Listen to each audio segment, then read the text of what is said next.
কিরে তুই রান্না করে এমনি বই রিসুস কে? আমার ক্ষুধা লাগছে, তাড়াতাড়ি খাওন দে। আমি খাইতে তুমি কোত্থেকে? আমি তো রান্না বান্নাই করতে পারি নাই। তুই রান্না বান্না করতে পারছ নাই? বেলা বাজে 12টা, তুই এখনো রান্না শেষ করছ নাই? আমি আর না খাইয়া কাজে গেছি, ভাবছি কাজ টাজ করে এই যে খামো। এই আমার যে ক্ষুধা লাগছে, আমি খামো কি? তোর মাথা চাপায় খামো আমি? আমি তো রান্না করতে আইছিলাম রান্নাঘরে, কিন্তু আমি শক্তি পাইতেছি না, শরীরটা অনেক খারাপ লাগতেছে। আমার একটু ডাক দিয়া কর না, আজকের দিনটা সে রান্না করুক।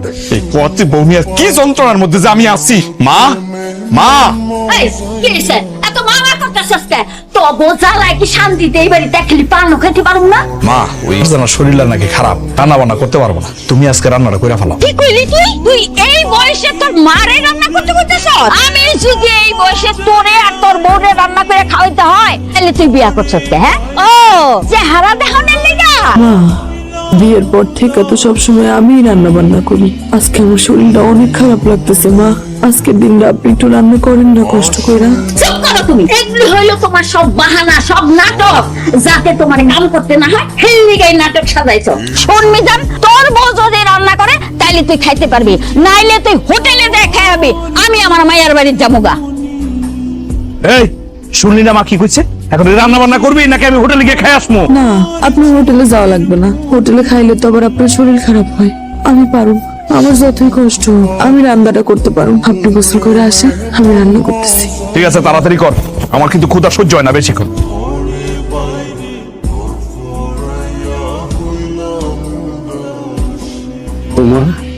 আমি তোমার সাহায্য করি। না আব্বা, আমি একলাই পারুম, আপনি যান। এই বৌমা, এদিকে আহ। আম্মা কিছু করবেন? দিন রাত খালি উঠান ঝাড়ু দিলেই চলবো? হ্যাঁ, আর অন্য কোনো কাম নাই? এই যে ঘরের পিড়াটা খসা গেছে, এটা চোখে বাঁচে না? যাও পুকুর থেকে মাটিয়ে না তাড়াতাড়ি পিড়াটা লেপা ফেলাও। কয়দিন পরে আমার নাতি নাক পুরাইতাছে, বাড়িতে মানুষে ভরে দেবো। হেরা যদি আইয়া দেয় এই অবস্থা, তাহলে কি মনে করবো? হেরা তো মনে করবো এই বাড়িতে মানুষ থাকে না, গরু ছাগল থাকে। যাও তাড়াতাড়ি। আম্মা, আমার এই অবস্থা আমি কেমনে বসে বসে পিড়া লেপো? আমার শরীরটা একটু ভালো হোক, আমি তারপর পুরা বাড়ি লেপা দেবো। তোমার শরীর সুস্থ হইতে হইতে আমার ঘর বাড়ি সব ভেঙে পড়বো। আজকে এই মুহূর্তে তুমি পিড়া লেপবা। আমি উত্তর পাড়া রহিমগো বাড়ি যাইতেছি। আয়া যান দেখি সমস্ত পিড়া লেপা হয়ে গেছে, নাইলে খবর আছে। এটা কামছো। ঠিক আছে, আল্লাহ জানি বিয়া করায় নিয়েছে। আমি দোকানে গেলাম। শোনেন না, আমায় কইলো পিড়াটা একটু লেপা দিতে। আপনি একটু আমার পুকুর থেকে কাদামাটি এনে দিবেন? আমার এই শরীর নিয়ে তো আর আমি কাদামাটি আনতে পুকুরে যাইতে পারুম না। বাহ বাহ বাহ, ভালো লাগছে রে তোর কথাটা, আমার ভালো লাগছে। তার মানে তুই কইতেছাস ঘরের কাজও আমি করবো, বাইরের কাজও আমি করবো না? তাহলে তুই কি করবি? তুই এক কাজ কর, ঘরে যা, গিয়া নাকে তেল দিয়া শুয়ে আমি পুকুরে যাই, গিয়ে কাদাটা দাই না, ঘরটা আমি লিপে দিই। হ্যাঁ, এত সুখ সংসার করে, এত সুখ না? যা, তোর কাজটা তুই কর, আমার কাজটা আমার করতে দে। কে গো পুকুর ঘাটে? হে আল্লাহ, ভাবি এই শরীর নিয়ে আপনি পুকুর ঘাটে আইছেন কেন? আর কইও না বোন, বাড়ির পিড়াটা সামান্য একটু ফাইটা গেছে। শাশুড়ি কইলো এই পিড়া এক্ষুন লেপা দাও। কি করুম? পিড়া লেপার জন্যই কাদামাটি নিতে আসছি পুকুরে। তার শাশুড়ি কি মানুষ নাকি অমানুষ?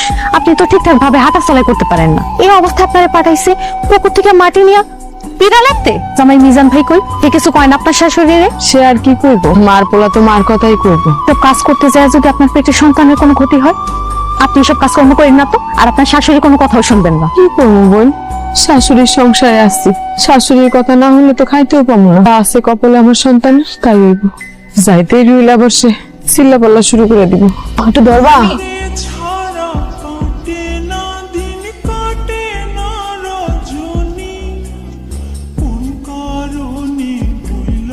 এই বোমা, তুমি এটা কি করলা?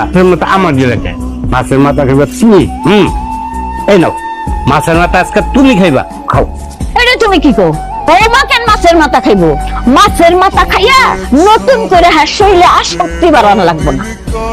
আমার পোলাটা সারা দিন বাইরে বাইরে খাটে, বৌমার মাছের মাথা খাওয়ানোর দরকার নাই। বৌমার প্লেটে থেকে মাছের মাথাটা নিয়ে তুই খা। এই হলো আমার মা, আমার কলিজার মা। আমার মায় বুঝে যে আমি মাছের মাথাটা পছন্দ। আম্মা, তুমি যেহেতু কইছো মাছের মাথাটা আমি খাইতে, তাহলে আমি খাই।